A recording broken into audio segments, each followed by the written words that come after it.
خو دعاګانې کولې چې یا الله دا خو یهودي دی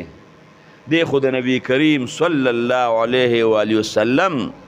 د رسالت اقرار نه کوي الله که دی مړ شو دی به همیشه همیشه په جهنم کې پروت دی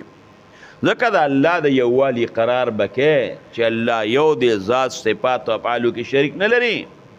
او زمون ښکلی پاک پیغمبر مبارک محمد رسول الله صلی الله علیه و آله وسلم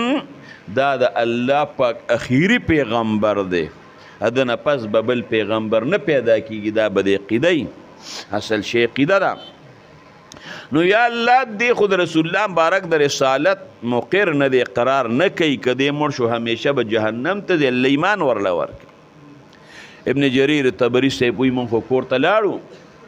څو کاله پکې تیر شو زیمه او زما د طالبې یو بل ملګری دی مونږ تلیو د بیت الله نه تاویږو طواف هم کوم حج له تلیو وی په دې کې هم په دغه یهودي دکاندار باندې زمونږ نظر شو دی هم د بیت الله نه تاویږي وی ورنږدې شوم ورته ما وی چېرې ته هغه پلانکې علاقې دکاندار خو نه وي چې ولې نه هغه یهودي وي بچې هغې وخت یهودي هم دی وخت مسلمان یم وی موږ ورته وی چې کاکا څنګه مسلمان شوې وی راته وی بچو ستاسو د برکت الله مال ایمان راکړه چې تاسو لاړې زه د شپې ودیمه خوب وینمه کور کې رڼاګانې دي یو کس دی او د هغه د مخ نه رڼا خیږي چې راووتم ما ورته وی ستاسو د مخ نه خو زمون کور د انواراتو د رڼاګانو ډک دی ستا د راتلل د مبارکې ته څوک یې وی ما ته وی زه د مسلمانانو پیغمبر یم زما نوم احمد او محمد صلی الله علیه و آله وسلم دی وی ما ورته قربان شوم څنګه راغلی وی راته وی چې تا په طالبانو باندې خرچه کړې ده رب العالمین او زه راغلیم تاسو له مې زیر راوړې د خوشحالۍ خبر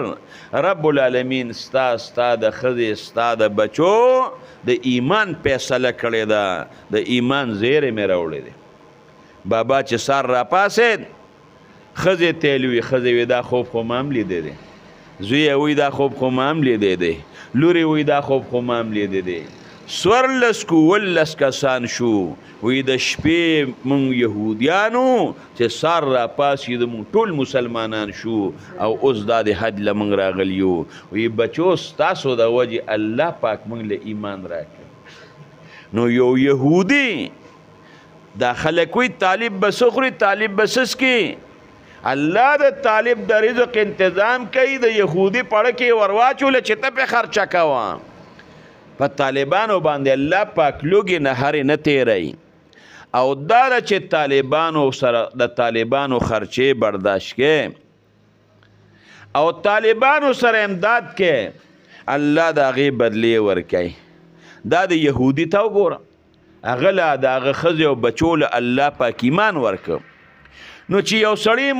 مومن